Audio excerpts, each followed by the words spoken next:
மீண்டுமாக spiritual science இந்த கேள்வி பதில் செக்ஷன் இந்த 4 எபிசோடாக அதை நம்ம பார்த்துக்கிட்டே இருக்கிறோம். கர்த்தருடைய கிருபையினால நார்மல் கொஸ்டின்ஸ் இல்லாமல் இதுவரைக்கும் நம்ம பொதுவாக கேட்கப்படுகிற கேள்விகள் இருக்குது வேதாகமத்திலேருந்து. அது இல்லாமல் இன்னும் கொஞ்சம் இறையியல் சம்மந்தப்பட்டதா, இன்னும் கொஞ்சம் ஆழமான கேள்விகள் நீங்கள் கேட்குறது தான். அந்த கேள்விகளுக்கான பதில்களை நம்ம பார்த்துக்கிட்டே இருக்கிறோம். இன்றைக்கும் அதுக்கான பதில்களை பார்க்க போகிறோம். நம்மோடு கூட பிரதர் ரூபன் வந்திருக்காங்க. வாங்க கேள்விகளுக்குள்ளே நம்ம போகலாம். Praise Lord brother, praise Lord. ஒவ்வொரு கேள்வியும் போன எபிசோட நம்ம கேட்ட கேள்வியும் கொஞ்சம் டீப்பாகவும், அதே நேரத்தில் கேட்குற கேள்வி பார்க்குறதுக்கு ஒரு மாதிரி இருந்துச்சு. ஆனால் நீங்கள் சொன்னது நல்லா இருந்துச்சு. கேள்வி கேட்க சொல்லிக் கொடுக்கணும் அவங்களுக்கு அப்படின்னு சொல்லி ரொம்ப நல்லா இருந்தது. இன்றைக்கி நேரடியாகவே கேள்விக்குள்ளே போகலாம். Praise Lord once again thank you so much for your invitation. All glory to Jesus. அதை நம்ம லாஸ்ட் டைம் மிஸ் பண்ணிட்டேன். ஸோ எல்லா அதாவது காட்ஸ் கிரேஸ் இல்லாமல் எதுவுமே நம்ம பண்ண முடியும்னு எனக்கு தோணலை இப்போ வரைக்கும். அவ்வளோதான், முழுக்க முழுக்க தயவில் தான் ஓடிட்டுருக்கு. ஆமாம், அந்த ஹோலி ஸ்பிரிட்டோட கைடன்ஸ் இல்லாமல் ஐ திங்க் மினிஸ்ட்ரி பண்ணாமல் இருக்கிறது பெட்டர்னு எனக்கு இப்போ தோணுது. ஹோலி ஸ்பிரிட் இல்லாமல் பண்ணுறதுக்கு பண்ணாமல் இருக்கலாம், அது பிரச்சனையே இருக்காது நமக்கு. அது பெட்டர். தப்பாக பண்ணுறதுக்கு பண்ணாமே இருக்கிறது பெட்டர். தப்பானதை செஞ்சு எதையோ தேவையில்லாத இடத்துல போய் சிக்கிறதுக்கு சில விஷயங்கள் பொறுமையாக செஞ்சாலும் நிதானமாக செஞ்சாலும் இல்லாட்டி செய்யாமல் இருந்தால் கூட அவர் கைடன்ஸ் படி சின்னது பண்ணாலும் பெட்டருங்கிற மாதிரி எனக்கு இப்போ தோணுது. குளித்தன் பாதையில் எனக்கு ஆண்டவர் சொல்லிக் கொடுத்தது அவ்வளோதான். அதாவது என்னென்னா, நீங்கள் சும்மா இருப்பீர்கள் நான் உங்களுக்கு யுத்தம் பண்ணுவேன்னு ஒரு வசனம் இருக்கு இல்லைங்களா? சும்மா இருப்பீர்கள்னா என்ன அர்த்தம்னா, நம்ம சும்மா இருக்கணும்னு அர்த்தம் இல்லை. கர்த்தர் சொல்லாத செய்யாமல் சும்மா இருக்கணும். அவர் சொல்கிறத மட்டும் செய்யணும்னு அர்த்தம். இல்லைன்னா சும்மா இரு, நான் பார்த்துக்கிறேன் அப்படின்னு அர்த்தம். பல நேரங்களில் நாம் ஊழியத்தில் எந்துவாயிடுவோம். ஆண்டவருக்காக அதை செய்யணும் இதை செய்யணும் அப்படின்னு ஒரு வருது இல்லைங்களா? அந்த இடத்துல தான் நம்ம மிஸ்டேக்கே பண்ணுவோம் நம்ம நிறைய இடத்துல. அழகா சொன்னீங்க. ஐ திங்க் இதுதான் மேத்தமெட்டிக்கலாக திங்க் பண்ணுறதோ அப்படின்னு உங்ககிட்ட பேசிகிட்டு இருக்கும்போது எனக்கு ஒரு தாட் வருது.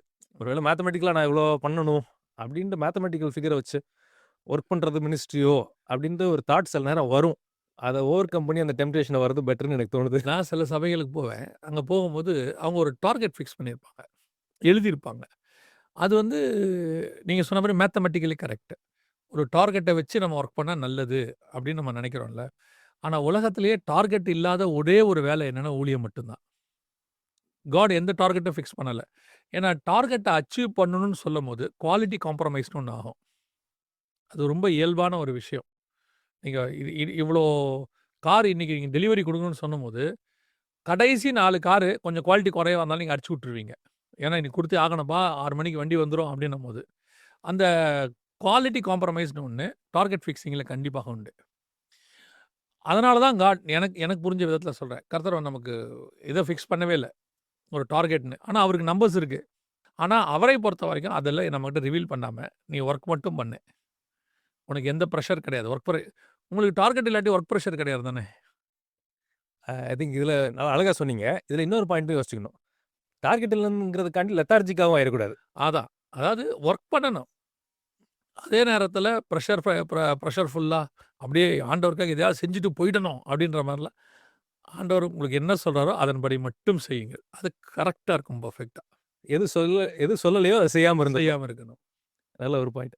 ஸோ லாஸ்ட் எபிசோடில் நம்ம டிஸ்கஸ் பண்ணும்போது மேத்தமெட்டிக்கலி கரெக்ட் அப்படிங்கிற ஒரு வார்த்தையை பல எபிசோட்ஸில் நம்ம பேசியிருக்கோம். அது என்னங்கிறத ஒரு சின்ன ப்ரீஃப் பார்த்துட்டு நம்ம உள்ளே போனால் பரவாயில்ல. ஏன் அப்படின்னா, ஒருவேளை ஒரு ப்ரோக்ராமர் இருக்கார், இல்லாட்டி ஒரு ரொம்ப நல்லா படித்த ஆள் இருக்காருன்னா இதை எக்ஸ்பிளைன் பண்ணணும் தேவையில்லை. ஏன்னா அவங்க பண்ணுறது எல்லாமே மேத்தமெட்டிக்கலாக சம்மந்தப்பட்டதாக தான் இருக்கும். போன சீரீஸ்லேயுமே பேசியிருக்கோம், சயின்ஸ் அண்ட் சயின்ஸ்லேயே பேசியிருக்கோம் மேத்தமெட்டிக்கலி அப்படி. ஆமாம். ஸோ மேத்தமெட்டிக்ஸ்னு சொல்லும்போது மேத்தமெட்டிக்ஸ் ஒரு சப்ஜெக்டாக நம்ம புரிஞ்சிக்கூடாது. அதுக்கும் மேலே அதை வச்சு தான் உலகத்தையும், இன்னும் சொல்லப்போனால் ஹியூமன் மைண்ட் செட்டையும் அண்டர்ஸ்டாண்ட் பண்ணுறது மேத்தமெட்டிக்ஸ் வச்சு தான் அண்டர்ஸ்டாண்ட் பண்ண முடியும். நீங்கள் எனக்கு சயின்ஸ் அண்ட் சயின்ஸில் ஒரு வார்த்தை சொன்னீங்க, அதாவது சயின்ஸையே மேத்தமெட்டிக்கலாக தான் இப்போ எல்லாருமே பார்க்குறாங்க அப்படின்றது நீங்கள் ஒன்று சொல்லியிருந்தீங்க. ரீசெண்ட் டேஸில் ஒரு ஃபிசிக்ஸ் ப்ரொஃபஸர் ஒருத்தர், நான் எக்ஸ் தளத்தில் படித்தேன், அவர் சொல்லும்போது சொல்கிறாரு, மேக்ஸ் வந்து சயின்ஸை டாமினேட் பண்ணுது அப்படிங்கிறாரு. மேக்ஸ் தான் ரூல் பண்ணுதுங்கிறாரு சயின்ஸை அவர் சொல்கிறாரு. எக்ஸாக்டாக சொல்கிறீங்க. ஸ்டெம்னு நம்ம யூஸ்வலாக சொல்லுவோம். இன்றைக்கி இந்த லிட்ரேச்சர் இதை விட்டுட்டு நீங்கள் மீதி எல்லாத்தையும் ஸ்டெம்னு சொல்லுவாங்க. சயின்ஸ், டெக்னாலஜி, இன்ஜினியரிங், மேத்தமெட்டிக்ஸ் அப்படின்னு. இந்த 4மே அதுதான் இன்றைக்கி இருக்கிற தொழில்நுட்பம் அத்தனையுமே இது சம்மந்தப்பட்டு தான் இருக்கும். இதுக்கு எல்லாத்துக்கும் உயிர் கொடுக்குறது அப்படின்னு பார்த்தீங்கன்னா மேத்தமெட்டிக்ஸ் தான். மேத்தமெட்டிக்ஸ் இல்லாமல் இது எல்லாமே டெட்டு. மேத்தமெட்டிக்ஸை வச்சு தான் நீங்கள் உலகத்தையே புரிஞ்சுக்குவீங்க. அவங்க புரிஞ்சுக்கிறதுக்காக அது எப்படி அப்படின்னு கேட்டாங்கன்னா, இப்போ மெடிக்கல் இருக்குது, மெடிக்கலில் சுகர் இருக்கா இல்லையாங்கிறது ஒரு நம்பரை வச்சு தான் நீங்கள் பார்க்க போகிறீங்க இல்லையா? கொலஸ்ட்ரால் இருக்கா இல்லையா? ஒரு நம்பர வச்சு நீங்க பார்க்க போறீங்க. ஒரு அளவுகோல். இந்த அளவுன்னு வரும்போது மேத்ஸ் வந்துடுதுல. குறைஞ்சபட்சம் இல்லையா? கெமிஸ்ட்ரிக்கு போனா ஈக்குவேஷன்ஸ். அதில ஒரு பை, இந்த டிகிரி இதெல்லாம் ஒண்ணு இருக்கு. அதுலயும் மேத்ஸ் உள்ள இருக்கு. பிசிக்ஸ்ல போனாலும் E = mc². நான் புரியறதுக்காக சொல்றேன். அதுலயும் மேத்ஸ் இருக்கு. எத எடுத்தாலும் ஒரு மேத்ஸோடைய பேஸ் இல்லாம இல்லன்றது நான் நான் புரிஞ்சுக்கிறேன். சரியா அது? மேத்தமேட்டிக்ஸ் இல்லாம எதுவுமே கிடையாது. நீங்க உங்க வீட்ல எத்தன அப்ளிகேஷன்ஸ் வேணாலும் நீங்க வச்சுக்கலாம். ஒரு ஃப்ரிட்ஜ் வச்சுக்கலாம், வாஷிங் மிஷின் வச்சுக்கலாம், ஃபேன் வச்சுக்கலாம். எல்லாமே இருக்கும். ஆனா கரண்ட் இல்லாம அது எதுவுமே இயங்காது. அதுக்கு கரண்ட்டுக்கு ஒப்பா இருக்கிறது தான் மேத்தமேட்டிக்ஸ். அது ஒரு சப்ஜெக்ட்டா மட்டும் நம்ம புரிஞ்சுக்கக்கூடாது. கரண்ட் இல்லாம எதுவுமே வேலை செய்யாதோ, அதே மாரி மேத்தமேட்டிக்ஸ் இல்லாம பிசிக்ஸோ, கெமிஸ்ட்ரியோ, பயாலஜியோ நீங்க படிக்கிற எந்த சப்ஜெக்ட்டும் இயங்காது. ஓகே. ஸோ இதுக்கு ஒரு எக்ஸாம்பிள் சொல்றேனே. மேத்தமேட்டிக்கல் வே ஆஃப் திங்கிங்னா என்னங்கிறதுக்கு ஒரு சின்ன உதாரணம் சொல்றேன். அ நான் ஸ்கூல் படிக்கும்போது மேபி அரவுண்ட் 2005க்கு முன்னாடி நான் சொல்றேன். ஸ்கூல் படிக்கும்போது ஒரு ப்ரோகிராம் வந்து நேஷனல் ஜியோகிராஃபிக்ல வந்தது. நேஷனல் ஜியோகிராஃபிக்ல என்ன போட்டாங்க அப்டின்னா, ஒரு 20, 30 வருஷத்துக்கு முன்னாடி சயன்ஸ் ஃபிக்ஷன் மூவிஸ்லாம் வந்திருக்கும் இல்லையா? சயன்ஸ் ஃபிக்ஷன் பேஸ் பண்ணி மூவிஸ் எடுத்திருப்பாங்க. 1980கள்ல 70கள்லாம் எடுத்திருப்பாங்க. 70கள்ல ஜெயண்ட் ராபர்ட்ன்னு ஒண்ணு வந்துச்சு. அப்ப நீங்க பிறந்திருக்க மாட்டீங்கன்னு நான் நான் நினைக்கிறேன். பிறக்கல. அப்ப ஜெயண்ட் ராபர்ட்ன்னு ஒண்ணு வரும். அப்ப நான் ஸ்கூல் படிக்கும்போது, எவ்ரி ஃப்ரைடே ஈவினிங் 3:30க்கு போடுவாங்க. 1/2 அன் ஹவர் புரோகிராம். அப்ப ரோபோட்னா என்னன்னே யாருக்குமே தெரியாது இந்தியால. இந்தியால யோசிச்சு பாருங்க. பிளாக் அண்ட் ஒயிட் காலம். டிவியே இருக்காது. அந்த காலத்தில ஜெயண்ட் ராபர்ட்ன்னு ஒண்ணு வந்துச்சு. அப்ப அந்த நேஷனல் ஜியோகிராஃபிக்ல அவங்க வந்து என்ன பண்ணாங்கன்னா, 30 வருஷத்துக்கு முன்னாடி இது நடந்தது இது பிராட்காஸ்ட் ஆனது அரவுண்ட் 2000 2005க்குள்ள ஆயிருக்கும். 30 வருஷத்துக்கு முன்னாடி சயன்ஸ் ஃபிக்ஷன் மூவிஸ்ல இருந்த விஷயங்கள் ரியாலிட்டிக்கு எப்படி வந்திருக்கு? 30 வருஷத்துக்கு முன்னாடி ஜிபிஎஸ்ன்றது ஒண்ணு கிடையாது. அப்ப அப்பயே அந்த சயன்ஸ் ஃபிக்ஷன் மூவிஸ்ல காமிச்சிருப்பாங்க. எந்த வழியில மேப்ல வந்து அப்படியே இது மூவ் ஆகுற மாரி விஷயங்கள்லாம் காமிச்சிருப்பாங்க. அதெல்லாம் 2000 அப்போ வந்துருச்சு. இந்த மாரி விஷயங்கள்லாம் காமிச்சுட்டு நடந்தது. அதாவது 30 வருஷத்துக்கு முன்னாடி சொன்னது எப்படி இப்ப நடக்குது அப்படின்னு 2000ஸ்ல காமிச்சுட்டு, அப்பதான் புதுசா ஒரு சயன்ஸ் ஃபிக்ஷன் ரொம்ப ஃபேமஸா பேசப்பட்ட ஒரு மூவி ரிலீஸ் ஆச்சு. ஐ ரோபோட் அப்படின்னு. ஓகே. ஐ ரோபோட் எப்படின்னா 2035ல உலகம் எப்படி இருக்கும்? ரோபோட்ஸ் எப்படி வந்து ஆதிக்கம் செலுத்தும்? வீட்டு வேலை எல்லாத்தையும் பண்ணும்? ஏஐ எப்படி டாமினேட் பண்ணுங்கிறதெல்லாம் பத்தி பேசியிருப்பாங்க. அந்த இது வந்து அந்த புரோகிராம்ல போடுறாங்க. இப்ப 2000 பிளஸ் 2000க்கு அப்புறம் இந்த மூவி வந்திருக்கு. 30 வருஷம் கழிச்சு என்ன நடக்குங்கிறத இந்த மூவி பிரெடிக்ட் பண்ணியிருக்கு. அப்படின்னு சொல்லி அத பத்தி போடும்போது, ஃபியூச்சர்ல ஒரு வேளை இந்த மாரி ஏஐலாம் வரலாம்.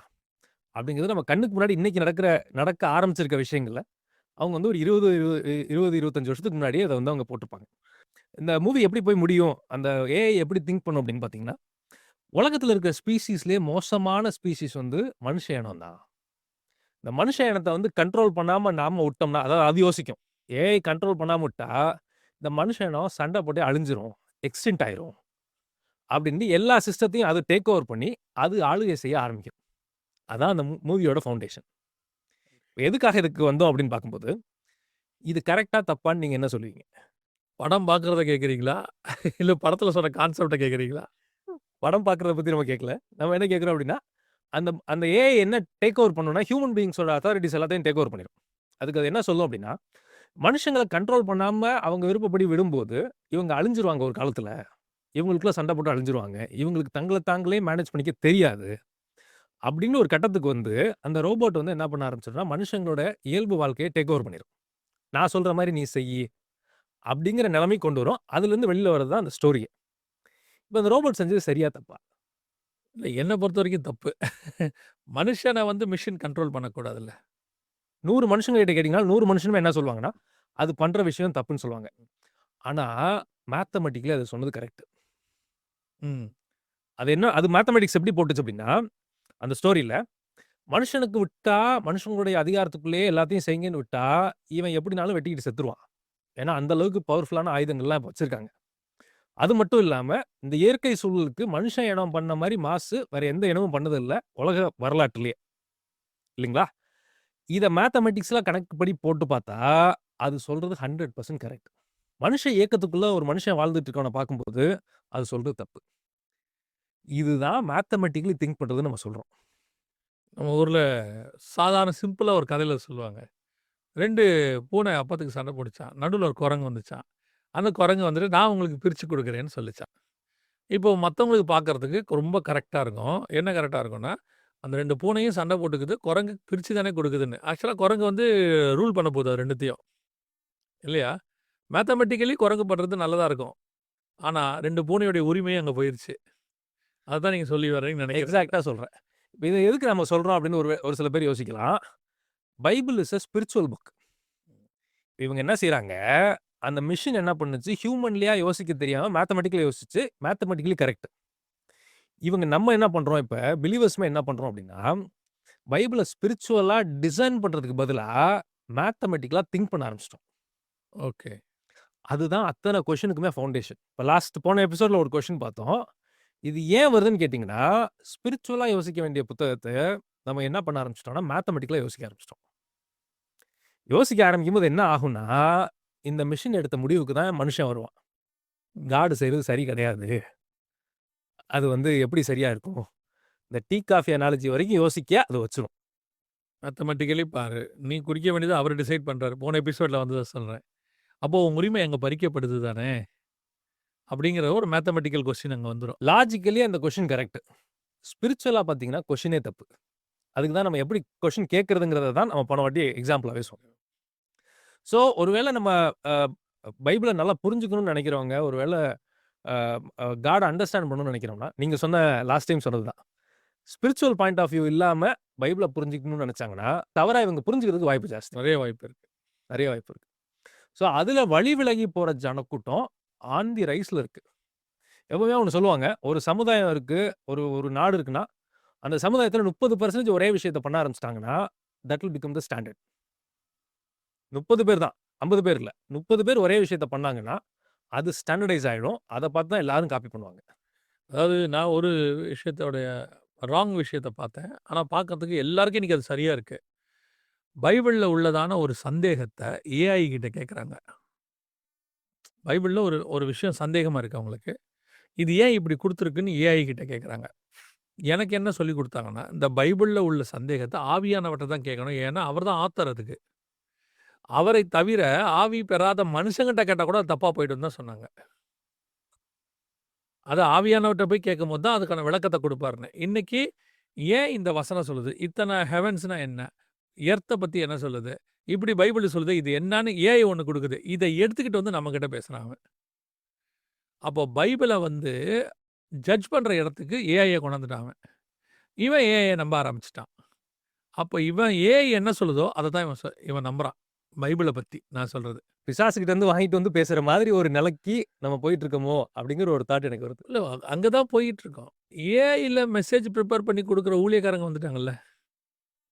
ஏஐ கிட்ட இந்த வசனத்த வந்து எனக்கு ஒரு மெசேஜ் குடுன்னு கேட்கறாங்க. அது 3 பாயிண்ட்ஸ் குடுக்குது, 4 பாயிண்ட்ஸ் குடுக்குது. தேவ சமூகத்துல காத்திருந்து வாங்க வேண்டிய வசனத்த ஐபேட்ல ஏஐ கிட்ட இருந்து வாங்கிட்டு போய் பேசுறவங்க இருக்காங்களே! நீங்க சொல்லும்போது ஒரு தாட் வருது. ஒரு ரொம்ப ரொம்ப ஒரு ஒரு பெரிய பைபிள் ஆத்தர் ஒருத்தர் இருந்தாரு. லியோனார்டோ ராவென்ஹில் அப்படின்ட்டு. அவர் எழுதின ஒரு புக் வந்து அவர் வாழ்க்கையிலேயே 2, 3 புக் தான் எழுதியிருக்காருன்னு சொல்லுவாங்க. அது வந்து ஒய் ரிவைவல் டாரிஸ் அப்படின்னு ஒரு புக் எழுதினாரு. அது குளோபல் லெவல்ல இம்பாக்ட் பண்ணது. அவர் என்ன எழுதியிருப்பாரு அதுல ஒரு கோட் ஒரு வாசகம் சொல்லும். What comes of your mind reaches others man mind. மூளையில இருந்து நம்ம ஞானத்துல இருந்து ஹியூமன் விஸ்டம்ல இருந்து முளைக்கிறது அடுத்தவனோட விஸ்டத்த போய் தொடும். கடவுளுடைய ஆவியில இருந்து நம்ம இருதயத்துல இருந்து முளைக்கிறது, வெளில வர்றது, அது அடுத்தவனோட இருதயத்த தொடும் பாரு. ஸோ அதுல இருந்து எங்கேயோ டீவியேட் ஆகாம பார்த்துக்கிட்டா நம்ம சேஃப். வஞ்சகம் உண்மையா இருக்கும். அதான் நான் சொன்னேன் இல்லையா? மேத்தமேட்டிக்கலி கரெக்ட்டா இருக்கும். ஆனா ஸ்பிரிச்சுவலா தப்பா இருக்கும். வஞ்சகம் உண்மையா இருக்கும். ஆனா சத்தியமா இருக்காது. அது இது ஒரு சப்ஜெக்ட்ல பேசியிருக்கோம் நம்ம ஒரு எபிசோட்ல அத பத்தி. ஆமா. ஸோ இத நம்ம பேசிக்கா வச்சு போம்போது நம்ம சேஃபா இருப்போம். நம்ம அடுத்தவன போய் காப்பாத்துறது 2வது. ஃபர்ஸ்ட் இப்ப நான் பிரீச் பண்ணிட்டு, நான் என்னுடைய பங்க விட்டா, எனக்கு அடுத்தவங்கள போய் ரீச் பண்றது ரொம்ப முக்கியம் இல்லன்னு சொல்லல. ஆனா என்னுடைய பங்க விடாம இருக்கிறது தான் இன்னும் முக்கியம் எனக்கு. அடுத்து மற்றவர்களுக்கு போதிக்கிற நானே ஆகாதவன் என்று போகாதபடிக்குன்னு பவுல் எழுதுவாரு. ஆமா. அதான். நான் அடிக்கடி எனக்கு ஆண்டவர் உணர்த்தினது. எல்லாரையும் கானானுக்கு வழி நடத்திட்டு மோசே நடுவுலயே செத்து போயிருவாரு. கானானுக்குள்ள போகல. பட் அதுக்கப்புறம் காட் ஸ்பிரிச்சுவலி கூட்டிட்டு போயிட்டாரு. ஆனா இவங்க போக விடாம பண்ணிடுவாங்க அவர. உள்ளுக்குள்ள போக விடாம. அந்த மாரி தான். ஸோ ஆ வஞ்சகம் உண்மையாக இருக்கும். சத்தியமாக இருக்காது. ஆமா. மோசேயா மாரி இருந்துட்டா பிரச்சனை இல்ல. நம்ம நான் பாஸ் ஆகாம அடுத்தவன பாஸ் பண்ணணும்னு நெனச்சா, அது ரொம்ப தப்பா போயிடும். ஓகே. இந்த வேற எதுவும் கொஸ்டின்ஸ் இருக்கா இன்னைக்கு? ஸோ இன்னைக்கு ஒரு கொஸ்டின் இதுக்கு ரிலவென்ட்டாவே ஒண்ணு கேட்டிருக்காங்க. அவங்க என்ன கேட்டிருக்காங்க அப்டின்னா, I am getting overwhelmed with the number of sermons, messages in YouTube. What to do? அதாவது நெறைய மெசேஜஸ் பார்க்குறேன். ஆயிரக்கணக்கான மெசேஜஸ் இருக்கு. அதெல்லாம் கேட்கும்போது நான் ரொம்ப ஓவர்வெல்ம் ஆயி எனக்கு ஒரு மாரி ஒரு அஜீரணம் ஸ்டேட்டுக்கு நான் வந்துர்றேன். என்ன பண்ணலாம்? அப்டின்ற மாரி கேட்குறாங்க. ஓகே.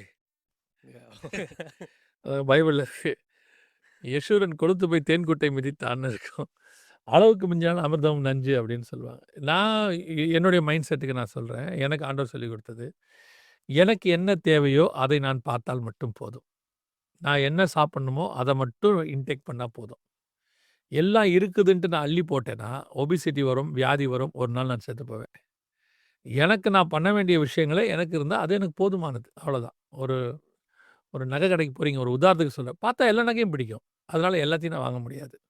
ஒரு ஷாப்பிங் சென்டருக்கு போறேன், ஒரு ஷாப்பிங் மாலுக்கு போறேன். என் வீட்டுக்கு தேவையானத மட்டும் தான் பர்ச்சேஸ் பண்ண முடியும். ஆனா எல்லாமே எனக்கு தேவையானதா தான் இருக்கும். எல்லாமே இருந்தாலும் ஒண்ணும் பிரயோஜனம் தப்பும் கிடையாது. ஆனால் எனக்கு என்ன தேவை? என் வீட்டுக்கு 10 கார வாங்குறது ஒண்ணும் எனக்கு ஒண்ணும் தப்பான விஷயம் இல்ல. ஆனா என் வீட்ல ஒரு கார் தான் நிக்க வைக்க முடியும். 100 சட்டை இருக்கலாம். ஆனா என்னால ஒரு சட்டை தான் போட முடியும். இன்னைக்கு ஒரு ஒரு ஒரு பொருளாசை அல்லன்னு சொல்லலாம். இல்ல அது மாரி இந்த ஸ்பிரிச்சுவல் ஆசை. நான் நெறைய பேர்ட்ட சொல்றேன். ஆம் அதிகமா படிக்கணும். அதிகமா கேட்கணும். நெறையா இன்னும் தெரியும். இன்னும் சிலர்லாம் வந்து உட்கார்ந்த உடனே எப்படி கேட்பாங்கன்னா, "இன்னைக்கு ஆண்டவர் உங்ககிட்ட என்ன பேசினாரு?" அப்படிம்பாங்க. நான் என்ன சொல்றேன்னா, அந்த தெரிஞ்சுக்கிற ஆர்வம் இருக்குல்ல, அது எனக்கு தேவையா இல்லையாங்கிறத பார்க்கணும். இப்போ ஸ்பேஸ் பத்தி படிக்கிற விஷயம் இருக்கு. ஒரு டாக்டருக்கு அது தேவையில்ல. நியூராலஜிஸ்ட் ஆப்பரேஷன் பண்றவருக்கு. அங்க அப்போலோ 13ல என்ன நடந்துச்சுன்னு அவருக்கு தேவையில்ல. தெரிஞ்சுக்கிறது தப்பு இல்ல. ஆனா தேவையில்ல. ஆ. ஓகே. இங்க தெரிஞ்சுக்க வேண்டியது தப்பு இல்ல. ஆனா தேவையில்லை அது. நான் எல்லா இதுலயும் ஞானம் உள்ளவன்னு ப்ரூஃப் பண்றத விட, ஒண்ணுல கரெக்ட்டா இருந்தேன்ற ப்ரூஃப் பண்றது தான் இம்பார்ட்டன்ட். அதான் நான் நெனைக்கிறேன் இதுக்கு பதிலா. பெர்ஃபெக்ட்டா சொன்னீங்க. எனக்கு ஒரு தாட் வந்துச்சு மனசுல. நீங்க அது உங்க தாட் நீங்க சொல்லுங்க. ஒரு பெரிய ஊழியத்த பண்ற ஒரு அங்கிள். அவர் ரொம்ப நல்ல ஆளு. நல்ல ஸ்பிரிட் ஃபில்ட் ஆளு. ஆனா அவர் பேசுறத கேட்கும்போது எனக்கு என்னமோ என் இருதயத்துக்கு ஒவ்வாதது மாரியோ, என்னமோ சம்திங் எனக்கு என்னமோ அது கம்ஃபர்டபுளா இல்ல. அதோட நான் அத ஸ்டாப் பண்ணிட்டேன். அவர் தப்பான ஆள் கிடையாது. நல்ல ஆளு தான். அவர் சொல்ற மெசேஜும் கரெக்ட் தான். ஆனா நீங்க சொன்ன மாரி எனக்கு அது தேவையில்லாம இருந்திருக்குமோ? எக்ஸாக்ட்லி. ம். அத எனக்கு காட் உணர்த்தின மாரி தான் இருந்துச்சு. என்னன்னா, அது உனக்கு தேவையில்ல. அத விட்டுரு. அதே மாரி சயன்ஸ் அண்ட் சயன்ஸ் பண்ணும்போது ஒண்ணு சொன்னாரு காட். நெறைய இப்ப சயன்ஸ் அண்ட் சயன்ஸ் பண்ணும்போது எவல்யூஷன்ங்கிற ஒரு கான்செப்ட்ட பிரைமரி ஃபண்டமெண்டலா வச்சு தான் நம்ம மொத்த சயன்ஸ் அண்ட் சயன்ஸ் எபிசோடுமே பண்ணது. 52 எபிசோட்ஸ் காட்ஸ் கிரேஸ்ல பண்ணோம். அது இப்பயுமே எனக்கு வியப்பா இருக்கும். ஆனா, நான் நெறைய டிபேட் பார்ப்பேன். ஒரு எவல்யூஷன் சயன்டிஸ்ட் எப்படி பேசுறாரு? அதுக்கு இவங்க எப்படி ஆர்க்யூ பண்றாங்க? அப்படிங்கிற விஷயம் நான் பார்ப்பேன். ஆனா, ஒரு கட்டம் வரும்போது காட் என்ன சொன்னாருன்னா, "இது எதையுமே நீ பார்க்காத." அப்படி சொன்னாருன்னா, எனக்கு உணர்த்தினார். கிளியரா உணர்த்தினார். "நான் சொல்றத மட்டும் செய். இத நீ பார்த்தீன்னா, அது உனக்கு நல்லது கிடையாது. ஒருவேள உனக்கே அது வந்து ஒரு கெட்ட விஷயமா மாறிரும்." இது எனக்கு ஒரு 5 வருஷத்துக்கு முன்னாடியே காட் சொல்லிட்டாரு. நெறைய படிப்பேன். நெறைய புக்ஸு படிப்பேன்னா, பெரிய படிப்பாளி அந்த இதில சொல்லல. கிடைக்கிற புக்கெல்லாம் படிச்சுட்டு உட்காந்துருப்பேன். சும்மா தானே இருக்கோம். புக் படிப்போம், படிப்போம் அப்படின்ட்டு. ஒரு இடத்துல ஆண்டவர் சொன்னார், எல்லாத்தையும் ஸ்டாப். எல்லாம் ஸ்பிரிச்சுவல் புக்ஸ் தான். ஸ்டாப் பண்ணிட்டு போதும். இதுக்கு மேல எதுவும் படிக்காத. இத மட்டும் படி. அதெல்லாம் படிக்கும்போது ஸ்பிரிச்சுவல் நாலேட்ஜ் கிடைச்சுச்சு. இத படிக்கும்போது ரெவலேஷன் கிடைச்சுச்சு. எனக்கு பல நேரத்தில இதுலருந்து வர வேண்டிய ரெவலேஷனுக்கு அது தடையா இருந்துச்சு. ஏன்னா, அவர் ஏற்கனவே ஒரு ரெவலேஷன் குடுத்துட்டாரு. மேபி தப்பா இருக்கும். நான் அந்த வியூவோட இத படிக்க ஆரம்பிப்பேன். அதனால ஆண்டவர் எனக்கு சொன்னாரு, "நீ அத மட்டும் நிறுத்திரு. இத மட்டும் படி" அப்படின்னாரு. இப்போ நீங்க பெட்ரோல் பங்க்குக்கு போவீங்க. அங்க டீசல், பெட்ரோல் 2மே இருக்கும். 6 பம்பு, 8 பம்பு இருக்கும். பட் உங்களுக்கு தேவை ஒரு பம்ப்லேருந்து கொஞ்சம் பெட்ரோல். அப்படிதானே? கரெக்ட். டீசலும் இருக்கு, விலை சீப்பா இருக்கு. வண்டியும் பெருசா இருக்கு. இதுல கொஞ்சம் டீசல் போட்டு போனா வண்டி ஓடாம போயிடும். அந்த வண்டிக்கு டீசல் கிடையாது. அந்த வண்டிக்கு அது டீசல் கிடையாது. பெட்ரோல் தான் தேவை. ஸோ யாருக்கு என்ன தேவையோ அந்த நாலேட்ஜ் இருந்தால் போதும். உலகத்தையே கரைச்சு உங்களால குடிக்க முடியாது. உங்களுக்கு தேவையான தண்ணி தான் நீங்க குடிக்க போறீங்க. எவ்வளோதான் ஆரோல தண்ணி உங்களுக்கு தொங்கிட்டு இருந்தாலும். இல்லையா? அது எல்லாத்தையும் தெரிஞ்சுக்கணும்னு காட் நம்ம விரும்பவும் இல்ல. ஆமா இல்ல. எல்லாத்தையும் நம்ம ஏத்துக்கணுங்கிற அவசியமும் கிடையாது. ஒருவேள நான் சொல்றேன். ஒருவேள சயன்ஸ் அண்ட் சயன்ஸ் ஒருத்தருக்கு வந்து ரொம்ப காம்ப்ளிகேட்டடா இருக்கு. அப்படிங்கிற பட்சத்தில அவர் என்ன செய்யணும்னா, அதில போட்டு மண்டைய உருட்டாம அத விட்டுறணும். கொஞ்சம் டிஸ்டர்பன்ஸா இருக்கா? அது நமக்கு வேண்டாம். விட்டுறணும். அப்படி நம்ம புரிஞ்சுக்கும்போது, ஐ திங்க் நம்ம சேஃபா இருப்போம். தியாலஜிக்கலா சேஃபா இருப்போம் அப்படின்ற மாரி அவ்வளோதான். ஜூஸ் கடைக்காரருக்கு ஸ்பூன் தான் வேணும். அவருக்கு எதுக்கு கத்தி? ஆப்பரேஷன் பண்ண டாக்டருக்கு கத்தி வேணும். அவருக்கு எதுக்கு ஸ்பூன் அங்க? யாருக்கு என்ன வேணுமோ அத எடுத்தோம், யூஸ் பண்ணோம், வச்சுட்டு போயிட்டோம். இதில யாரும் இங்க வந்து காம்படிஷன் கிடையாது. ப்ரூஃப் பண்ண வேண்டிய அவசியம் கிடையாது. நமக்கு தேவையானத படிப்போம், கற்றுக்கொள்வோம், அடுத்தவங்களுக்கு பிரயோஜனமா இருப்போம். இதுவே போதுமானது. எக்ஸாக்ட்டா சொன்னீங்க. ரொம்ப சந்தோஷம் ப்ரோ. இந்த ப்ரோகிராம் ரொம்ப லகுவா இருந்துச்சு. ரொம்ப ஈஸியா இருந்தது போய் ரீச் பண்றதுக்கு. சில நேரத்துல ரொம்ப டீப்பா போவோமா, இது கொஞ்சம் ஈஸியா போனது. ரொம்ப சந்தோஷம். பிரதருடையதான இந்த ப்ரோகிராம் வைஸ் ஓ பைபிள் அவங்களுடைய சேனல்லயும் வருது. அதிலயும் பாருங்க. ஒய் டிவில வருது. நம்முடைய ஹெச்எல்எம் டிவிலயும் வருது. அது மட்டும் இல்லாம, உங்களுடைய கேள்விகள இந்த மின்னஞ்சல் இமெயிலுக்கும், இந்த வாட்ஸ்அப்க்கோ அனுப்புங்க. ஆ உங்களுக்கு அதுக்கான பதில்கள் இங்கே கொடுக்கப்படும். குறிப்பா நாங்க சொல்ற மாரி எங்களுடைய ஊழியங்களுக்காக ஜெபித்துக் கொள்ளுங்கள். கர்த்தருக்கு சித்தமானால் வருகை தாமதிக்குமானால் மீண்டும் உங்களை சந்திக்கிறோம். God bless you.